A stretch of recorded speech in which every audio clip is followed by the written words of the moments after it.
from the bottom of the steps is where they opened fire. He was at the top of the steps when they rammed the door in.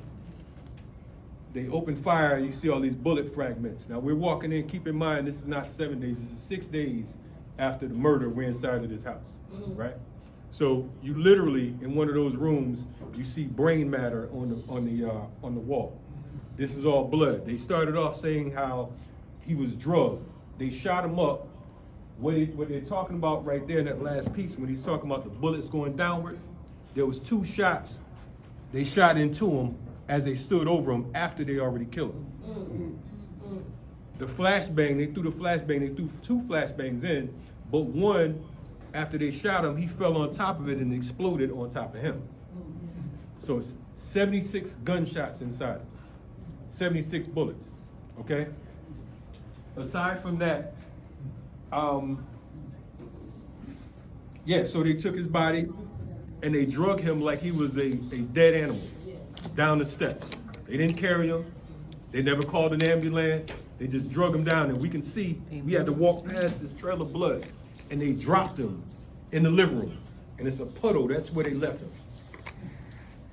This is 14 pigs. 14, 8 different agencies, and they covered it up. We have video from the outside because, again, the folks from across the way was recording. Now, some of these cowards, they ducked behind the cars and whatnot, but a lot of these, we live in Georgia. And if you don't know what a cracker is, come to Georgia. But these racist bastards, they lit him up. Again, he was 5'6" and 150 pounds. They knew he was just diagnosed as paranoid schizophrenia. When they showed his grandmother, and I believe his aunt, the picture of him, who they came to serve the warrant on, it wasn't even him. He's in his girlfriend's house. So he didn't even live there, he was visiting. They had bullet holes. Luckily, the next door neighbors didn't get shot because there was holes all in their walls too.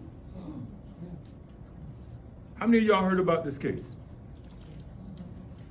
1 person, 2 people, 76 shots. The whole world should know about this case. What was his name? Jamarion Robinson. Again, these bastards are trying to get qualified immunity right now. They're in court in Atlanta, and we're turning the heat up. When I was asked to speak about police terrorism here, I had another piece that I thought that I would talk about. But I thought that this case right here is an example of why we say police terrorism. We don't say police brutality, right? Because it waters down what it is. These bastards terrorize us, right? So we have to return fire, okay? So again, they're resuming this qualified immunity trial on June 21st and 22nd. And then, like I said, at the end of the October 9th, there'll be the actual trial.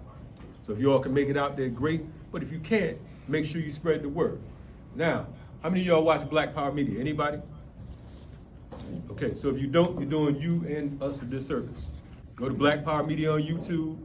On this week, I'll be showing the entire piece of the footage, and we'll go a little bit deeper on what's going on. I think I might have eaten my time up. So, yeah. Yes. So thank y'all for listening.